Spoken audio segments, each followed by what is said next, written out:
Assalamualaikum warahmatullahi wabarakatuh. Dalam video kali ini kita akan membahas tentang gerund and infinitive. What is gerund? Gerund is a noun made from a verb by adding ing. Gerund adalah kata benda yang dibuat dari sebuah kata kerja dengan menambahkan akhiran ing. Contoh, read ditambah ing, maka menjadi reading. Nah, sekarang apa fungsi dari gerund? Yang pertama, bisa menjadi subjek dari sebuah kalimat. Contohnya, reading improves our knowledge. Reading di sana sebagai subjek. Kemudian yang kedua, sebagai objek dari sebuah kata kerja. I like fishing. Fishing sebagai objek dari kata kerja like. Yang ketiga, objek dari sebuah preposisi. In learning, we need motivation. Learning di sana menjadi objek dari preposisi in. Nah, biasanya learning ataupun gerund yang menjadi objek dari sebuah preposisi akan berada setelah preposisi yang menjadikannya objek. Kemudian yang keempat adalah komplement. Menjadi sebuah komplement dalam sebuah kalimat. Contohnya, her hobby is traveling. Nah, traveling di sana sebagai komplement dari kalimat tersebut. Tapi perlu diingat bahwa tidak semua verb plus ing ataupun verbing merupakan gerund. Sebagiannya adalah kata kerja ataupun predikat. Contohnya, she is studying. Dia sedang belajar. Studying di sana bukan gerund, tetapi sebuah predikat ataupun verb. Nah, sekarang bagaimana cara membedakan apakah dia sebagai gerund ataupun verb? Ada dua hal yang harus diperhatikan. Yang pertama, verb ing sebagai verb harus mendapat tambahan to be sebelumnya. Seperti is, am, are, was, were, dan sebagainya. Itu yang pertama. Syarat yang kedua, kita harus bisa mengartikan menjadi kegiatan yang sedang berlangsung.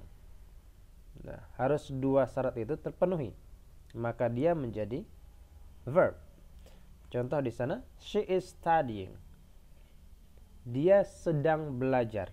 Nah, didahului dengan is sebagai to be, dan juga bisa diartikan menjadi kegiatan yang sedang berlangsung, maka dia adalah verb ataupun predikat. Nah, kita masuk kepada infinitive. Infinitive adalah bentuk to dari kata kerja. Maka tinggal menambahkan to plus base form verb atau kata kerja dasar, maka menjadi infinitive, to understand. Nah, sekarang apa fungsi dari infinitive?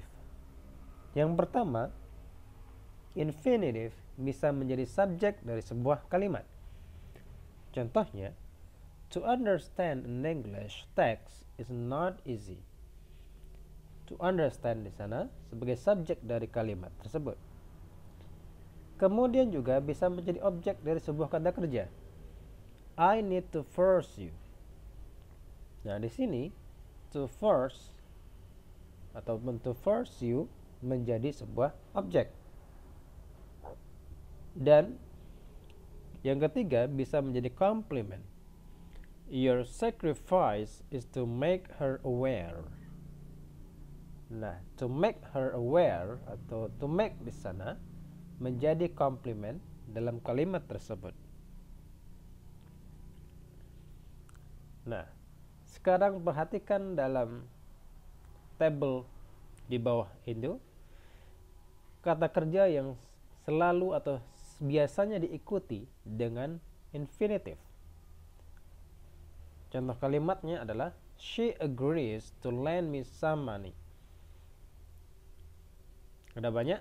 Yang pertama, agree, aim, appear, arrange, ask, attempt, be able, beg, begin, care, choose, condescend, consent, continue, dare, decide, deserve, detest, dislike, expect, fail, forget, get, happen, have, hesitate, hope, hurry, intend, live, live, like, long, love, mean, neglect, offer, out, plan, prefer, prepare, proceed, promise, propose, refuse, remember, say, should, start, strive, swear, threaten, try, use, wait, want, and wish. Kemudian verbs yang biasanya diikuti dengan gerund. Contoh, she avoid meeting him. Yang lainnya adalah admit, advise, appreciate, avoid, can't help, complete, consider, delay, deny, detest, dislike, enjoy, escape, excuse, finish, forbid, get through, have, imagine, mind, miss, permit, postpone, practice, quit, recall, report, resent, resist, resume, risk, spend, suggest, tolerate, waste. Dan terakhir adalah kata kerja yang biasanya bisa diikuti dengan gerund dan infinitive. Contoh, she likes helping others. Juga bisa, she likes to help others. Contohnya, advise, allow, ask, beg, bring, build, stop, challenge, choose, command, dare, direct, encourage, expect, forbid, force, have, hire, instruct, invite, lead, live, let, like, love, motivate, order, pay, permit, persuade, prepare, promise, remind, require, send, teach, tell, urge, want, and warn. Oke, itu semua yang bisa dibahas tentang gerund and infinitive. Semoga bermanfaat. Assalamualaikum warahmatullahi wabarakatuh.